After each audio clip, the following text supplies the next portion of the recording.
Hello, freelancers of Adobe Max. I'm Lauren Hom. Some of you might know me better as Hom Sweet Hom from the internet. And I'm a designer and hand lettering artist who's been freelancing full time since 2014. Let me know in the chat how long you've been freelancing for. I'm super curious to know who's joining us today.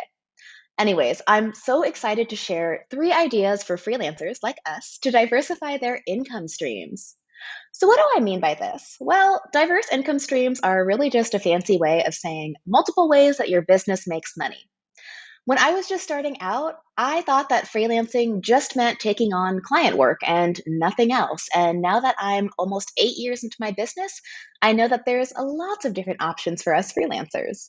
And here's the thing, if you're making full time income from just taking on client projects, that's amazing. That's incredible. Good for you. I'm so happy for you. However, even with the best self promotion and luck and networking and connections, most of us know that freelancers have very little control over how much client work we actually get. So, for example, in 2019, I had a month where I made $35,000 from client work, and I was on top of the world. I was like, I made the right choice. Look, mom and dad, freelancing's working out. Yay.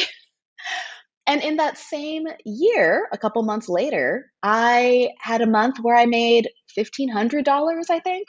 And that didn't feel super great. I had this pit in the bottom of my stomach, and I automatically, my mind went towards, oh, I guess this is it.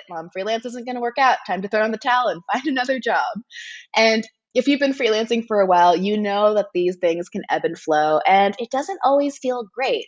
Most of us got into freelancing so we could have more flexibility and autonomy and control over our businesses. And sometimes when those things ebb and flow too much, I personally feel like I have less and less control, and that doesn't always feel the best.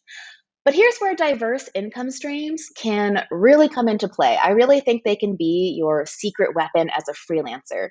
Whereas with client work, you're waiting for a client to have the right project for you and the higher ups to sign off on the budget. And there's so many different factors that affect when you get the project and if you get the project. With your own income streams or other income streams, especially the ones I'll be talking about today, you have the ability to generate income on your own schedule in a much more predictable fashion. Of course, I'm not going to say this is all guaranteed income, but I like having both of these parts of my business where I still do client work. It's still my bread and butter, I'd say. It's about 50% of my business. But I have these other streams of income that are some are trickling in, some rush in sometimes, but they're still making money for my business, even if client work is slow for a month or a season. And it's been very empowering to have this kind of in my back pocket. And if you take nothing else away from this talk, but the confidence to have this in your back pocket that if client work gets slow, I could generate some other income, then I'll consider it a job well done. So you can think of this session kind of like an appetizer trio of ideas that I'm serving up to you. And similar to a real appetizer trio at your favorite restaurant, these 3 ideas that I'm sharing today are just a small selection of the vast amount of ideas you could try in your creative business in terms of income stream. So keep that in mind. But after almost 8 years of learning and experimenting in my own business and expanding, I've hand selected these 3 types of income streams for us because, in general, they are more scalable, profitable, and applicable to most creative freelancers. And that's what I'm here to share with you today. So if you give me 20 minutes of your undivided attention, I will give you 3 ideas for income streams that are perfect for freelancers because they're digital and scalable. So, digital, most of us who are freelancers, especially you, my dear friend, watching me on Adobe Max right now, you're internet savvy, you're pretty tech savvy. And in terms of digital products, you don't have to store inventory in the corner of your apartment or in your garage. It's all online. And when I say scalable, this is the beauty of it. Whether you sell 5 or 500, the amount of effort to do those things is more or less the same. Sure, if you sell 500 things, there might be a little bit more customer service, but in terms of delivering your product, it's not like you're shipping out 500 things. It's all online, digital downloads or streaming, and it makes it really easy on you. These ideas are also, they cost very little to create other than your own time. So this is perfect for freelancers who are maybe earlier in their career and don't have a lot of money to invest upfront. This is also great for when there's a lull in freelance and you genuinely do have more time. Working on a digital product or one of these ideas could be a great way to spend it, and you don't have to spend any of your money if you weren't going to be doing anything else anyways. These ideas also don't require much maintenance once you've produced and launched them, which I think makes them super sustainable for busy people like us who are wearing lots of different hats all the time. And they also help you grow your audience and build community with other creative people online because all three of these ideas are helpful, and people love helpful things. And last but not least, these ideas complement your existing portfolio and business, which I think is so important. This isn't getting a side gig or job to pay the bills while freelance is slow. So, for example, when I first started freelancing, I got a part time job on the side as a dog walker just to have some extra income in case freelance was slow as I was getting started. And this is not what we're talking about today. We are trying to find ideas and extra streams of income that are long term, not necessarily short term, and that work with your business to build upon each other. So maybe you sell some digital products and it brings in a new freelance project, or maybe you take on a freelance project and one of your clients recommends one of your Photoshop brushes or something to a friend. We want all of these things to kind of work within your existing business. Okay, we have a short amount of time together, so let's just dive right in.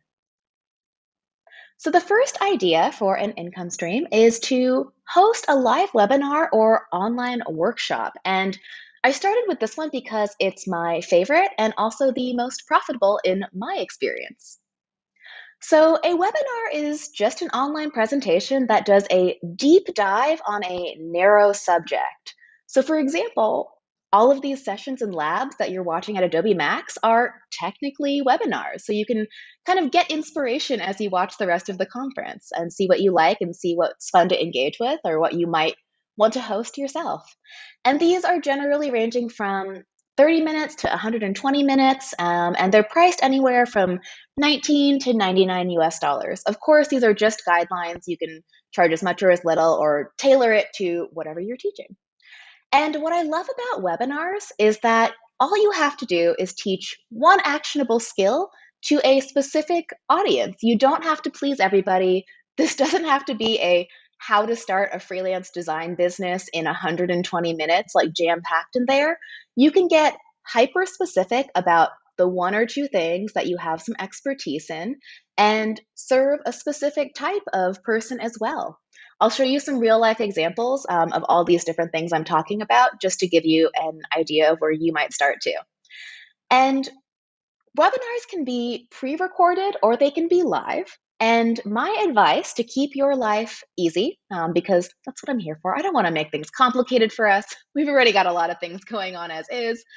My advice is to present live whenever possible. Do not pre record your presentation if possible, because I guarantee you'll be sitting there recording, re recording 10, 20 times, and then trying to edit it together. When you show up live, you just have one shot. You've prepared in advance. You're going to go talk about this thing. You're going to be yourself. Sure, it's a little bit nerve wracking, but in my experience, doing a live presentation is the shortest, fastest path to getting started with this income stream. And I like it because once I log in, do my webinar, and then log off, it's done. Nothing else to do. There's no editing, there's no extra things. So, whenever possible, present live. So, here's a real life example I want to share with you. In 2019, I did a webinar called How to Stand Out in a Sea of Lettering Artists on Social Media. And it was a 1 hour presentation. And then I did 30 minutes of live Q&A at the end. And I charged $39 for this. And this was, I had just gotten back from a conference where I had actually prepared this presentation to give in person at a design conference. And I got back and I had shared some images of the talk on social media. And I had people asking me, is this available online anywhere? Did they record it? Is there a replay? And unfortunately, there wasn't. It wasn't a recorded talk. And I had an idea and I was like, maybe I could just give the same talk, in a webinar format and charge for it, because people had paid money to see me at the conference and it didn't feel right to do it for free. Plus, I want to be compensated for my time. And I also want to set a good example, since I'm teaching here, that you should be compensated for your time and knowledge and expertise as well. And I hope that this example in particular is proof of that. So I just gave the exact same talk. I did it in a webinar format, and I threw up a landing page.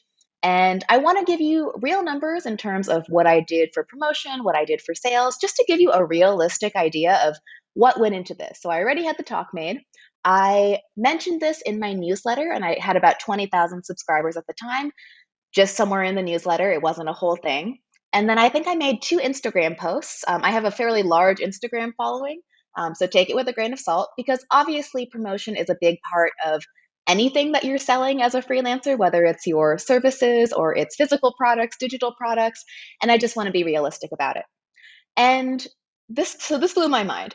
In 1 week, basically, of promotion, I made $13,000 from this live webinar. And then after it was done, I just threw it up on my website and just sold the recording.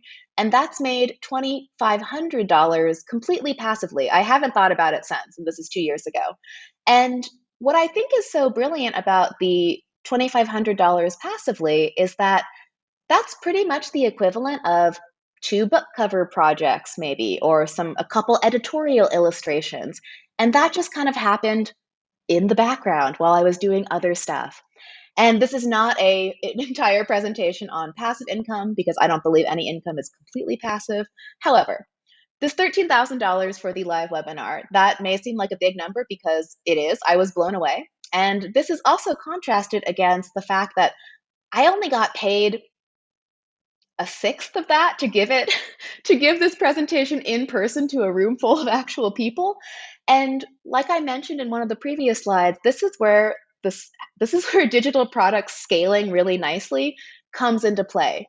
So to sell $13,000 worth of tickets to a physical event, I'd have to create a system for ticketing, I'd have to get a space, right? There's a lot more overhead and management involved with products that aren't online. And so this is where it being an online product really played in my favor in terms of scale. I could have as many people as I wanted in this webinar room. People who were going to show up live but had something else come up could just watch the replay afterwards. So not only did it create more income for me, it gave people flexibility, and it made my education much more accessible to a wider range of people than just the 100 people in the room at that conference previously. So it can be a win-win for both. If you've been following my work for a while, and honestly, even if you haven't, by the end of this presentation, you'll know that I'm all about the win-win. I'm all about getting the most juice for your squeeze and just want everyone to win. Okay, so webinars might be a good income stream for you and your business if you've already given presentations at conferences or lectures at school. If you already have a talk or presentation or some kind of lesson already made and you just want to throw it up online or try teaching it online, this is a amazing low barrier to entry for you to get started with this income stream, because you've already made the thing. You just have to translate it online, which I'm confident that you can do. This also could be a good idea if maybe you've been thinking about teaching, but you don't really want to invest the time and money required to produce and promote like a full-on online course or online school. This can be a really great way to kind of get your sea legs when it comes to teaching online, get some feedback, and just test it out to see, okay, maybe if my webinar does really well, maybe it's worth investing in creating a fuller online course, because I've proven that there's demand for it from my audience. So that can be a good thing too. And you might also consider this if you've already created free educational content like blog posts or tutorials or Instagram carousels with information that you can just expand upon in a longer presentation. So I'm all about finding where things are easy and just expanding upon them. Look at what you already have going on, and maybe there's something that you could turn into a 30, 45-minute presentation and charge $19, $29 for it, and just see what happens. I'll talk about this later in the presentation, but you really just have to experiment and see what works for you. Like with any income stream, it doesn't have to even be these 3 that I'm talking about. I feel like that's just a life lesson in general. Just experiment. So, idea number two that you could consider adding to your stream of incomes in your freelance business is an informational ebook or workbook. And now I think a lot of people, myself included, get overwhelmed when they hear the term ebook because you think about writing a book as a very daunting task. However, an ebook or an e-workbook is basically just an informational text compiled into a handy document. And this doesn't have to be a 300-page novel. It doesn't even have to be 100 pages. If you are scared by or intimidated by the idea of writing a ton, you might want to go with the workbook format versus the ebook. And really, the only difference is that a workbook provides prompts and space for people to fill in their own information, whereas books typically do not. So it really depends on what information you're trying to get across.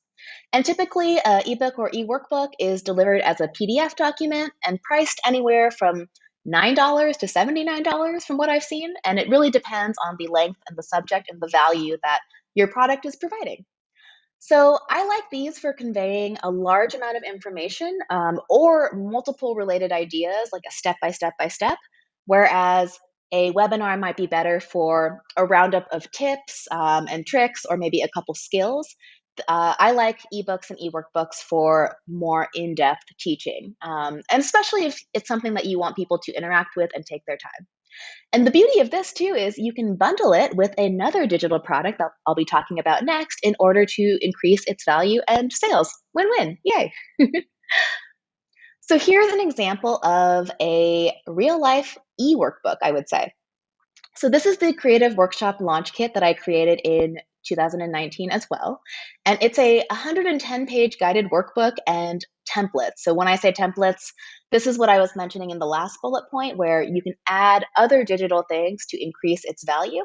So I have a legal template for an event waiver and like a photo release, and then I have templates for a presentation and a workbook for teaching your creative workshop. And I charge $97 for this. And it's just, again, delivered as a digital download. So this actually started as a Google Doc because I had so many friends come to me with questions about hosting workshops. So prior to this, I was hosting lettering workshops in New York when I was living there at the time, and in LA, San Francisco, other bigger cities. And I was making anywhere from $2,000 to $5,000 per workshop. And that was a really solid stream of income for me. However, having to travel to different cities and rent space and set up workshops was a lot of work. It's not to say that it wasn't worth it. There was just more overhead, different pros and cons. But because so many people saw me doing these workshops, they just kept asking me questions about them. And eventually I was just like, I got to put this all in one place because I'm answering the same questions or telling people the same things when I could just make one master resource. And that's how the Creative Workshop Launch Kit was born. I put it into a Google Doc, and then once it was robust enough and I expanded upon it, I decided to turn it into a guided PDF workbook. So it's kind of a hybrid between a book and a workbook. It's pretty long. I know I said it didn't have to be even 100 pages, but mine ended up being that way. Yours totally doesn't have to be. You could even sell a 10-page workbook. It can be whatever you want it to be. Again, experimenting with what works for you and where you're at. And for this, it's the guided workbook and templates. For the promotion, I just did one big launch at the end of 2019. I think I sent out 3 emails to my mailing list and 2 Instagram posts, and then a bunch of Instagram stories all in the same week when I first launched this. And then probably just a few Instagram stories over the next couple years, but really nothing really considered.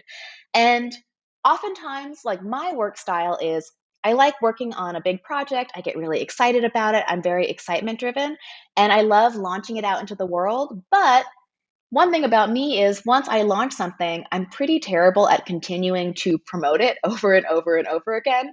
And I figured out ways and other income streams that work for me and that style of working. But yeah, I ended up doing a big push and it made the majority of the money in that big push. And then it just kind of sprinkled in through the years, similar to the webinar that I talked about before. And if you're resonating with this, like you can totally have that work style. It's worked out for me. There's no right or wrong way to do this.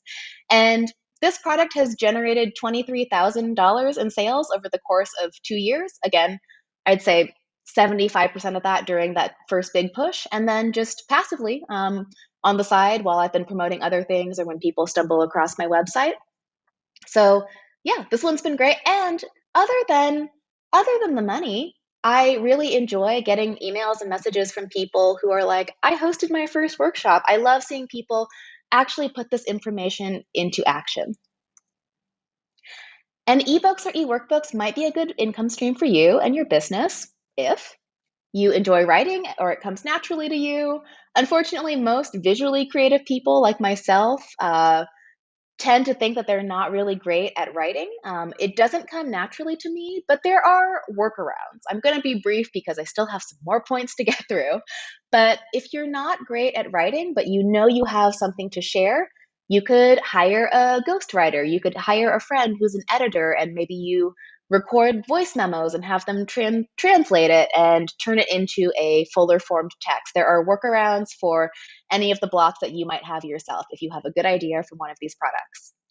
This could also be a good idea for you if you've already developed like systems or processes in your own freelance business that you could just write out in a step-by-step guide for someone else to do the same. It's similar to how people love buying cookbooks with recipes to follow.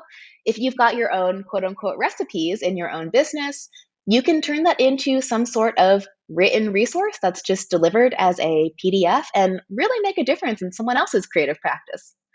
And finally, if you like the idea of teaching, but you hate the idea of being on camera or recording audio of your voice, totally fine. You can still teach. This is a great format for teaching if you really just don't want to be on camera or you don't like the sound of your own voice or for whatever reason, this is a great option for you as well. So the third and final idea is to create a helpful digital tool for others. And now what do I mean by this? This one actually might be the one most people are most familiar with. So a digital tool is a downloadable asset or assets that other people can use in their work. So a few of probably thousands of examples are maybe digital brushes and textures that you use in your illustrations, Photoshop mockups for product photography, or in my case, murals. I'll be sharing that in a second. Email templates. So maybe you have some email scripts in your arsenal that help you with tough client negotiations. You could templatize them and sell those. That's kind of like a hybrid between the ebook and a digital tool, kind of in between. You can mix and match these too, up to you. Lightroom presets for photography. Maybe people ask you, like, how do you get that tone in your photos? And you already have an answer for that. Fonts, social media caption templates. This is one I've seen a lot lately. If you're good at writing social media caption templates, you could templatize these and sell them to other people. You can also just sell a set of images or icons. I think this is probably the one that we're most familiar with in the form of stock photography or like vector illustrations, but you can create your own unique set for a specific use. You don't have to create things that you think the most people are going to buy. You can create things that are specific to you and your business and your audience. And personally, that's my approach because I feel connected to what I'm making and people already know me for that kind of work. And it's just an easier sell and I have more fun working on it. So here's that example.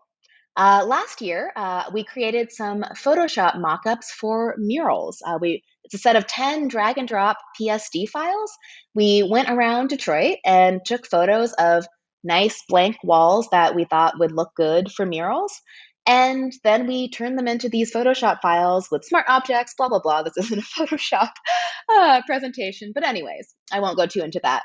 We created these because I actually wanted to mock up my work as murals, and I had been using some stock photography here and there, but in general, I just couldn't really find something that really felt like my style or aesthetic, and it was just a little bit off. And so I thought to myself, why not make my own? And so I had the idea for this, and we made it happen. These are a set of 10. We sell them for $29, and you can just download them from my website. It's really simple. Whenever I make a sale, I don't have to do anything. I just get a little notification in my inbox. It's all automated, and that's the beauty of all of these ideas is that you can automate them. I can't go into detail about that because we have such a short amount of time together. But in terms of promotion, I just made one Instagram post about this and then infrequent Instagram story shares from people who have used them. I love to reshare those. So it's kind of like community building and marketing built into one, which again, win-win, love that. And in 5 months, I've made $3,800 from this. It's not any huge amount of money, but again, this is pretty passive from when we launched it, and I don't really think about it day to day. The other day, I went out to dinner with a friend, and I got home and I checked my email, and I had made a sale during dinner. So one cool thing about this kind of product too is it's a low enough cost that maybe more people are going to buy it. It's a small, helpful tool for someone. Like with all these things, you don't have to do something that's going to change someone's life. This tool doesn't have to be mind blowing. It can just help with one small thing that you've been looking for or that you see a need for in your creative community. So digital tools might be a good income stream for you and your business if you've already created some that you're using in-house, like internally in your own work, that you would be comfortable selling to other people. If it's proprietary and you really don't want to share, you don't have to share either. It's all up to you. Maybe people often comment on your artwork and ask you about your tools or process, and you've been open about sharing that. You could consider creating a tool to back that up and sell. Maybe you see a need or hear a complaint, because complaints oftentimes are just like desires are disguised. So you see one of these things consistently coming up in your creative community, and you have an idea for something that could make it, again, a little better or a little easier. You don't have to be a hero. You can just make something a little easier or better. Maybe you consider yourself more of a behind the scenes person. If you identify with that, digital tools could be a good solution for you, because you're just creating something that someone else is going to use. You're not necessarily trying to position yourself as an authority or an expert. You're just, hello, I'm here trying to be a little bit helpful to you. And lastly, if you consider yourself a natural problem solver, you can start brainstorming around what digital tools you might create that could be helpful for your community. So, in conclusion, I wanted to leave you with a few nuggets of advice before you get started to set you up for success. So, number one, when possible, try to focus on experimentation over expectations when you're delving into experimenting with these new income streams. So, as with most things in life, finding the right income streams to add to your freelance business is an experimentation game. Likely, you will see people online, myself included, probably. I mean, I'm giving this presentation right now. You'll see people online telling you, oh, you got to try this, or this is the income stream, or the digital product, or whatnot that changed my life or changed my business. And that might be true for that person, 100%. But remember, everyone's business is different, their audience is different, their art is different, and their day to day is different. So take everything with a grain of salt, and the most you can do is try. I've had people in the past, I've heard from friends, oh, you got to open an online store. Or maybe we all have that one person in the family who's always giving us business ideas, even though they have no idea exactly what we do. It's like, oh, you should do logos or you should do this. People are just giving suggestions. And what I like to do is follow my gut. If something piques my interest and I say, that seems like I'd enjoy making it, maybe I'd like to try that, it's worth giving it a try. The beauty of everything I just talked about is the overhead is so low. The risk is not that risky, because even if you make something and only sell a couple, so be it. You can tweak it for next time. You can scrap it. It's a digital product. You can always be tweaking and adjusting for next time. If you're super risk averse, you can always start small. So maybe start with a digital product, or start with something that's going to be easy to put together, and just test out and see what people in your community and your audience are buying and what they might enjoy. Number two, how to probably pick a good idea after you've done some brainstorming around these around these topics. So I like to think about this through the lens of the 5 E's and see which of my ideas check off the most of them. They don't have to check off all of them by any means to actually pursue. But if they check off most of the 5 E's, then I kind of put a star next to it and think, okay, this might have some legs. So what are the 5 E's? The first is ease. Does this idea feel easy? Is it an area that I'm totally flowing in right now? The second one is energy. Do I have the capacity or energy to create this product right now? You might have an idea for something amazing, but it's going to take 6 months of part time work to put together. Maybe that's just not feasible for you right now. Everyone's got different stuff going on. I am I don't have a family right now. I don't have kids. And so I have more time to work on these other income streams, maybe than new parents who are freelancers. So be gentle with yourself.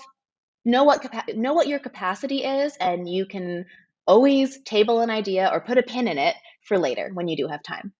Number three is excitement. Does this idea excite me? Like I mentioned before, I'm very excitement driven. You might not be the same, but I am. So this is one of the most important ones for me because if I'm not really thrilled about something going in, I'm likely not going to have the motivation to follow through. But that's just me. Number four, engagement. Have people asked me about topics related to this before? That can be a good way to see if there's demand, if you've noticed that people have asked you about it before. And the final one is expertise. Do I have tangible proof of expertise related to my idea? And this is a big one I found for making sales because if you have an idea for something, but you don't really have anything in your portfolio or in your history to really prove to people that you know what you're talking about, it can be a lot more difficult to make sales. So I like to go where I've already built up expertise and people know me for something already. And that's just my personal preference. And one bonus tip I wanted to give you on this slide too is these 5 E's can also be reimagined as brainstorming prompts if you really have no idea where to start even coming up with ideas for digital products that I've been talking about. So instead of these questions, you can just replace them with what feels easy right now or what do I have the capacity to create. So like the example I mentioned, if maybe you are going back to school and you're freelancing and you only have 2 hours a week to work on something, choose something small and easy and simple to put together. That's totally fine. Excitement, like what has been exciting me lately to work on or talk about. That's a really good kind of compass that I like to follow. Engagement, what have people been asking me about? What have I noticed lately? Where are people engaged with my work and what might I create to solve that need? And then expertise. What do I know? What am I good at? What do people know me for? That's a really great place to start brainstorming if you are feeling stuck. And lastly, is the juice worth the squeeze? So, me and my food analogies, of course. After you experiment with a new income stream or product, it's always good to evaluate if it's going to be something you want to continue doing in the long run. And these are the 3 areas that I like to consider using this juice and squeeze analogy. So, money is the juice. How much money did this product make? I like to evaluate maybe after the first 6 months, year, whatever timeline works for you. I probably wouldn't evaluate something less than 6 months unless it's a one-time launch kind of thing. Effort, which is the squeeze. How much effort was this to make? Was the amount of money I made worth the effort it took to make? Sometimes the answer is yes, where it's low effort, high reward, and you're like, yes, that's the sweet spot. But sometimes the effort is high and the money is high, right? And you're like, ooh, okay, this is going to take me away from client work, but I'm also going to make a considerable amount of money, so maybe it's worth it. And then the last category I like to add in here is satisfaction. How did it feel while I was making the juice? Because at the end of the day, you can run your business where it's just making money and it's just a job and you're going in to make a thing or sell a product, and that can be totally fine. You can have that separation.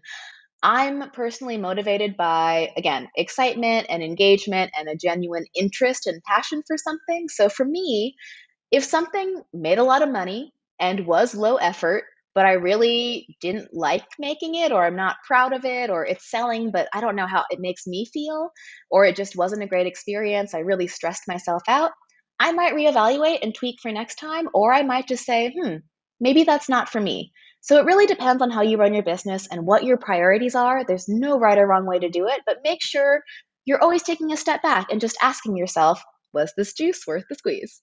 Thank you so much for tuning in. You can follow along with my work and see what I'm up to. I'm pretty much Hom Sweet Hom everywhere on the internet.